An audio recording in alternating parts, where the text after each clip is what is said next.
बिस्मिल्लाहिर्रहमानिर्रहीम। अस्सलामुअलैकुम। आप देख रहे हैं प्रोग्राम टी टाइम।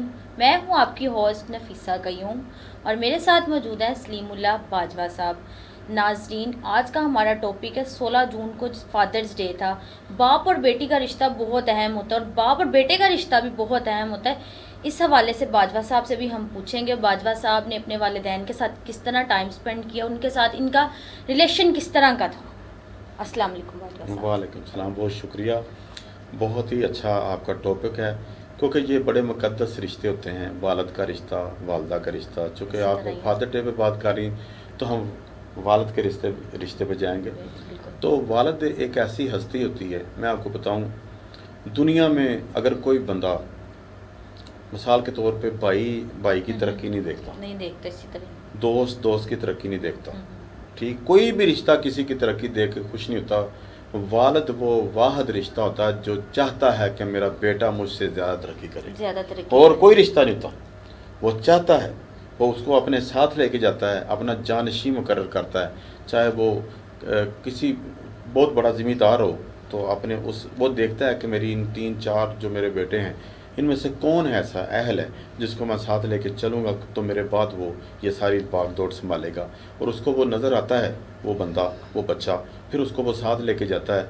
और वो बच्चा जो अपने वालिद को ही अपना आइडियल समझते हैं, अक्सर बच्चे ये समझते हैं, तो वो यकीन करो वो वालिद का जो फ़ैसला होता है ना, वो गलत नहीं होता, और वो बेटा बन के दिखाता है। मैं बहुत सारे लोगों को जानता हूँ इस तरह, जो मेरे दोस्त हैं, जो अपने वालिद को कॉपी करते थे और आज भी उसी तरह वो ज़िंदगी गुजार रहे हैं जिस तरह उनके वालिद साहबान ने गुजारी। और यकीन करो वो कहते हैं, उन्होंने अपने वालिद की तस्वीर लगाई होती डेरे पे, अपने घर के ड्राइंग रूम में। जब उनसे मिलने जाते थे तो वो तस्वीर लगी देखकर हमारा भी दिल अच्छा लगा, हमें भी अच्छा लगता था कि ये उसने अपनी मूँछों का जो स्टाइल था वो अपने वालिद की तरह रखा हुआ था। अगर दाढ़ी है तो वालिद की तरह है, अगर कटिंग है तो वालिद की तरह है, अगर वो मेहमान नवाजी कर रहा है तो अपने वालिद की तरह कर रहा था, और बड़ा वो अच्छा लगता था। ठीक है। और हमारे जो मेरे तो वालिद साहब, मेरी उम्र 13 साल थी जब वो दुनिया से चले गए, तो मैंने उनसे सीखा, बहुत सीखा, उतनी उम्र में सीखा। को एक मजहबी वो शख्सियत थी। तो मेरे वालिद साहब हमेशा जब उनका मूड हुआ करता था, पहली बात है वो कम बुलाते थे घर में किसी को नहीं। वो जब बाहर से आते, नमाज़ पढ़ते, तो वो दीवार की तरफ मुँह करके बैठ के इबादत करना शुरू कर देते थे। जब उनका मूड होता तो वो हमारी तरफ मुँह कर लेते थे, और हम सब बहन भाइयों को बिठाकर वो दीन की तबलीग दिया करते थे। वो किसी न किसी नबी का, यकीन करें मैंने हज़रत इब्राहीम अलैहिस्सलाम का पूरा वाक़या अपने वालिद साहब की ज़बानी सुना हुआ था, और वो मुझे आज तक याद है। और अक्सर जब मैं कभी उनका तज़किरा करता हूँ हज़रत इब्राहीम अलैहिस्सलाम के वाक़े का, तो मैं वही याद, और कहीं से मैंने बाद में पढ़े हुए हैं, लेकिन जो मेरे वालिद ने मुझे बताया था वो मेरे दिमाग में पूरी तरह नक्श है। मेरे वालिद ने नमाज में कभी कोताही नहीं की थी, तो वो हमेशा कहते थे बेटे कोताही नहीं करनी। हम लोग जो कि बाद में फैशनेबल दौर आ गया तो बड़ी कोताहियाँ आई, अब जाकर समझ आई वो ठीक कहते थे, तो अब बाकायदगी से कर रहे हैं। अल्लाह हमें माफ़ करे पिछली ज़िंदगी का। दूसरा कि वो नहायत ही सादा उन्होंने लाइफ अपनी गुजारी, और बड़ी अच्छी गुजारी, जितनी भी गुजारी। तो उनकी 63 ईयर थी एज जब वो दुनिया से चले गए। तो आज तक वो जो मेरे वालिद का लॉस है, जो दुनिया से जाना है, वो पूरा नहीं हुआ मेरी लाइफ में। मुझे जब भी मैं देखता हूँ कि कोई आदमी, मेरा कोई दोस्त या कोई ऐसा रिश्ता कि वो अपने वालिद के साथ बैठ के कंधे से कंधा लगा के बैठा है और उसका वालिद उसकी तरफ इंतहाई शफ़क़त से देख रहा होता है, तो मुझे बड़ी कमी महसूस होती है अपने अब्बा जी की। बिल्कुल वाजिब से, बहुत अच्छी आपने तो स्टोरी सुनाई है। और कहते हैं कि अगर बाप है तो वो बेटों में, मतलब कि माँ होती है वो बेटियों को तरबियत अच्छी करती है, जो बाप होता है वो बेटों को अच्छी तरबियत कर सकता है। असल में वजह यह है कि वो जो बेटे होते हैं ना, वो वालिद को, मैंने पहले भी कहा, जी जी, आइडियल समझते हैं। आइडियल समझते मैं हैं। जब घर जाता हूँ तो मेरा सबसे छोटा बेटा है फरहान, तो मैं जाता हूँ तो उसको जैसे मेरी स्मेल आ जाती है खून की, वो भाग कर आता है और मेरे पीछे पीछे, चाहे वो नीचे नानों के कमरे में खेल रहा हो, उसे पता चल रहा था कि पापा आ गए हैं, तो वो दौड़ कर मेरे पास आ जाता है और मुझे बताता है कि आज सारा दिन उसने क्या क्या किया। ठीक है। वो इस तरह जैसे जैसे मैं सोचता हूँ वैसे सोचता है, ये वो आइडियल समझता है।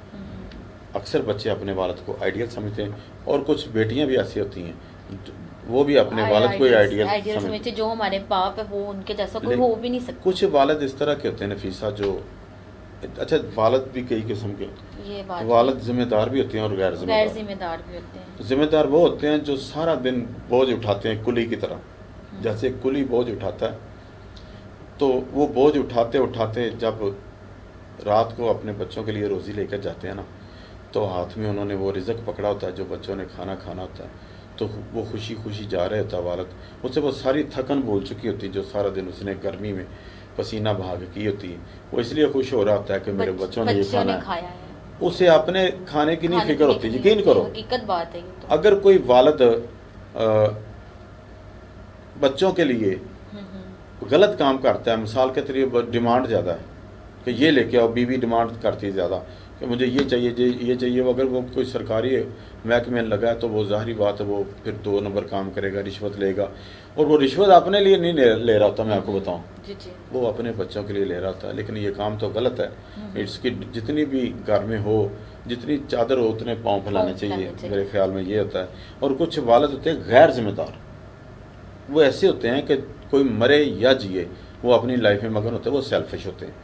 उनको नहीं पता कि मेरा बेटा या मेरी बेटी या मेरे बच्चे या मेरी बीवी, इवन के बीवी को भी वो कुछ नहीं समझ रहे होते, और वो अपने जो उसकी बहनें होती हैं, उसकी वालदा होती है, उनको तरजीह देते हैं। इस्लाम में ये नहीं है। इस्लाम में ये है अगर तुमने शादी की है तो तुमने वो रिश्ता निभाना है, अपने बीवी और बच्चों का ख्याल अब तुमने रखना है।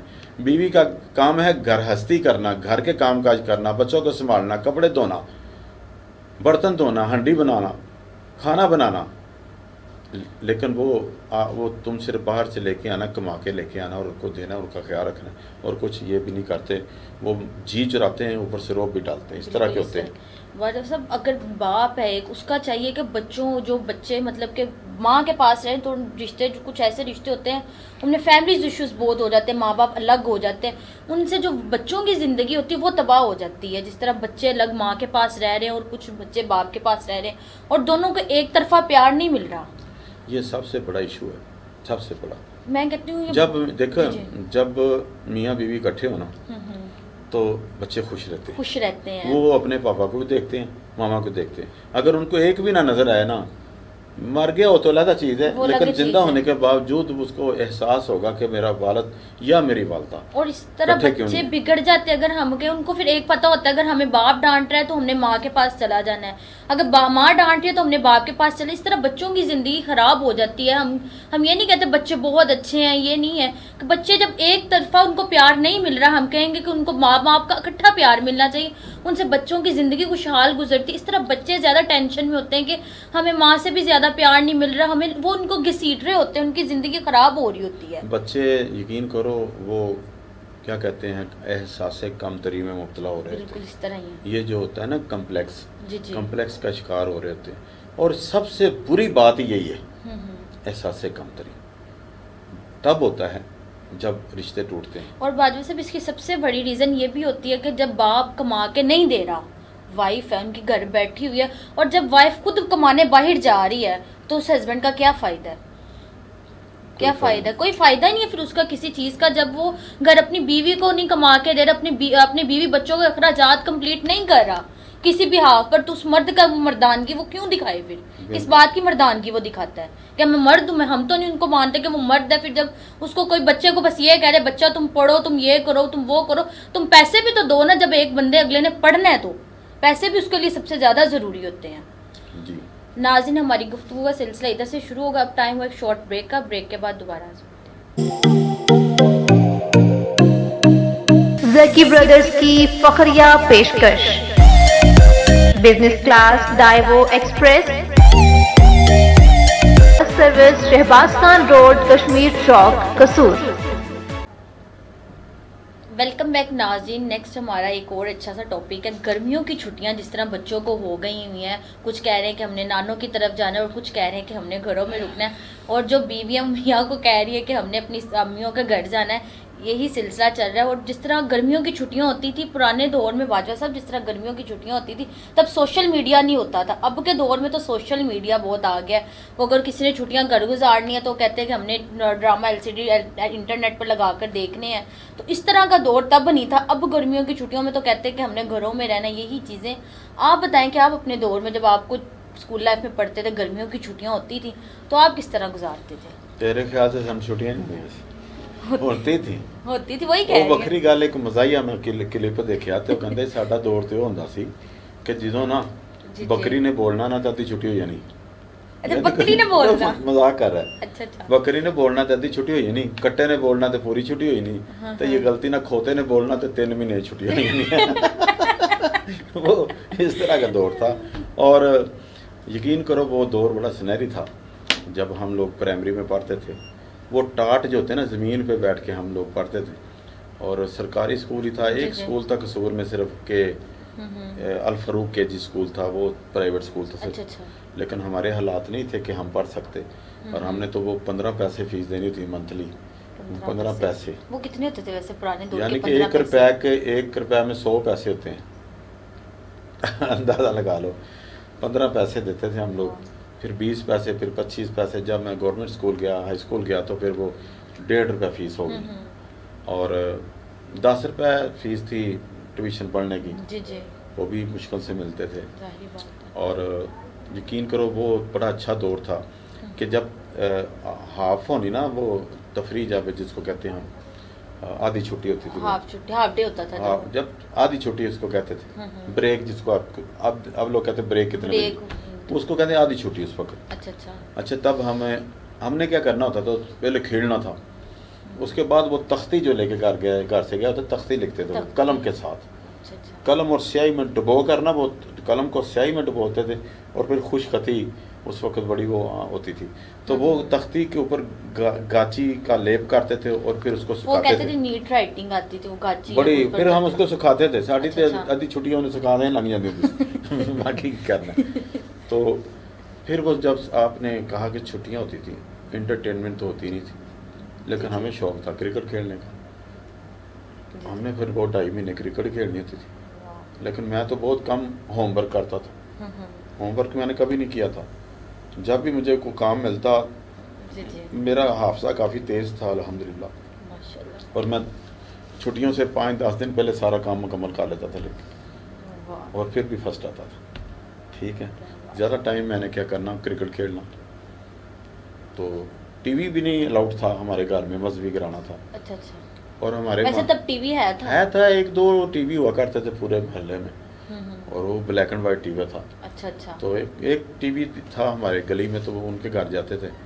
तो वो रात को मेरे ख्याल में वो मूवी लगती थी तकरीबन 5 बजे, सॉरी 6 बजे। 1 घंटा मूवी देखते तो 7 बजे इंडिया के चैनल पे लगती थी। वो जो एंटीने पे आता था, ऊपर एंटीना के लगता था, एंटीना लगा होता था, फिर सारा कुछ चलता था। तो वो मूवी लगनी 7 बजे। उनका आ जाना, the remaining part of the feature film थे आफ्टर द न्यूज़ ब्रेक। बाकी की हम जो है ना इस ब्रेक के साथ, फिर उसके बाद हमें ज़्यादा नहीं, 7 बजे के बाद घर से। अब तो बच्चा रात 1 बजे तक बाहर गली में खेल रहा होता है।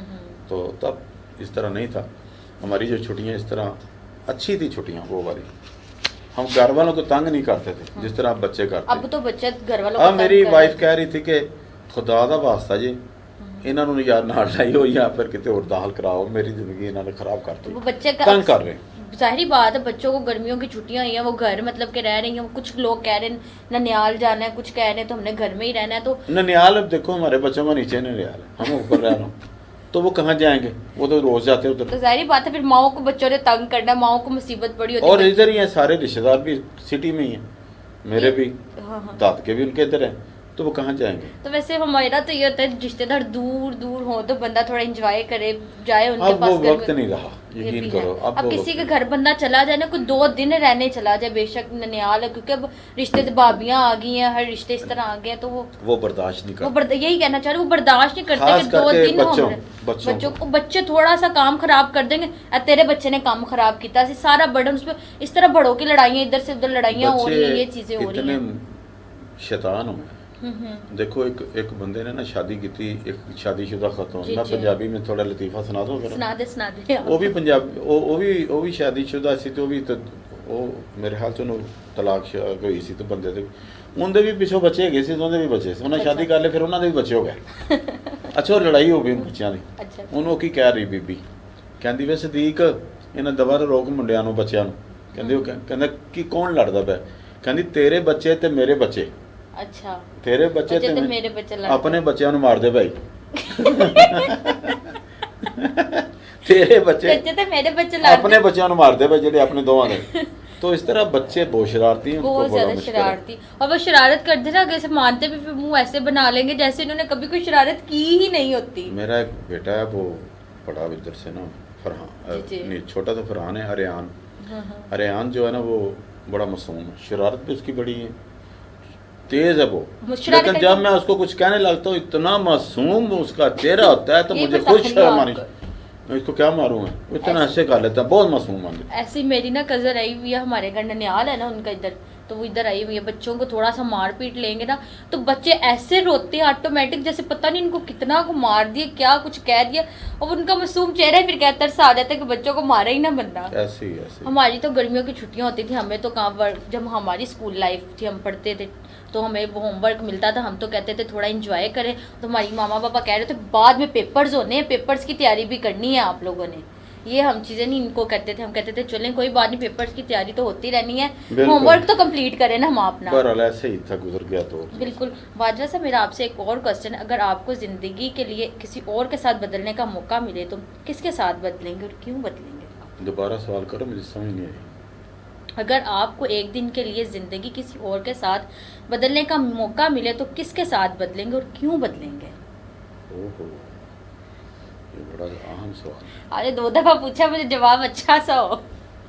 जवाब तो अच्छा होगा इंशाल्लाह। अगर मुझे मौका मिले एक दिन के लिए, हाँ जी, तो बदलनी तो अल्लाह ने, कि कोई तो नहीं वो बदले, तो इंसान के बस में नहीं। इसी तरह ही है तो मैं ये समझूंगा कि कोई ऐसा सहाबी आज से 1450 साल पहले, अदना से अदना, जो सबसे नीचे दर्जे वाला सहाबी हो, क्योंकि बड़े सहाबियों की मैं तो बहुत रिस्पेक्ट करता हूँ, मैं इस काबिल नहीं, तो मुझे उस सहाबी के साथ ज़िंदगी मिल जाए कि मैं एक दिन के लिए नबी पाक सल्लल्लाहु अलैहि वसल्लम की ज़ियारत कर सकूँ। वो एक दिन मुझे मिल गया तो मुझे कायनात की सब खुशियाँ मिल जाएंगी। मेरे ख्याल में तो यही होनी चाहिए मेरे। आपको अगर मिले तो आपने ये नहीं दोहराना, तो मैंने पहले कह चुका हूँ, आपको अगर एक दिन के लिए किसी के साथ ज़िंदगी एक्सचेंज करने का मौका मिले तो किसके साथ करेंगे? आपसे ये सवाल है। ये तो बहुत, आपने मुझे तो सस्पेंस में डाल दिया। तो मुझसे आपने पूछा, मैंने तो बता दिए। मैं तो किसी एक्टर के साथ नहीं, एक्टर किसी सियासतदान के साथ नहीं। चलो बताओ फिर, कि ब्रेक ले लूँ थोड़ी देर के लिए? नहीं, ब्रेक नहीं, तो आप यही मतलब मैं अपने साथ खुद की ज़िंदगी गुजारना पसंद करूँगी, किसी के साथ नहीं। और कोई अच्छा है, मतलब कि जो अच्छे से मतलब ज़िंदगी गुजार रहा है, तो हम उसको। ये क्या सवाल जवाब हुआ? वो तो आपको बदलनी है लाजमी। मैं अपनी मामा जैसी, अगर मुझे एक दिन की ज़िंदगी मौका, जिस तरह मेरी मामा ने ज़िंदगी अपनी गुजारी, मैं उनके साथ बदलना चाहूँगी। देखें बहन जी, आपकी बेटी का सवाल जवाब सुन लिया आपने, आपकी बहुत रिस्पेक्ट करती है, और मैं चाहता हूँ भी यही हूँ कि हर लड़की अपने माँ बाप की, माँ की के बाप की, माँ की इसी तरह रिस्पेक्ट करती रहे, और हर कोई, हर के लिए वाजिब है कि वो अपने वालिदैन की ज़रूर रिस्पेक्ट करे। बहुत शुक्रिया बाजवा साहब।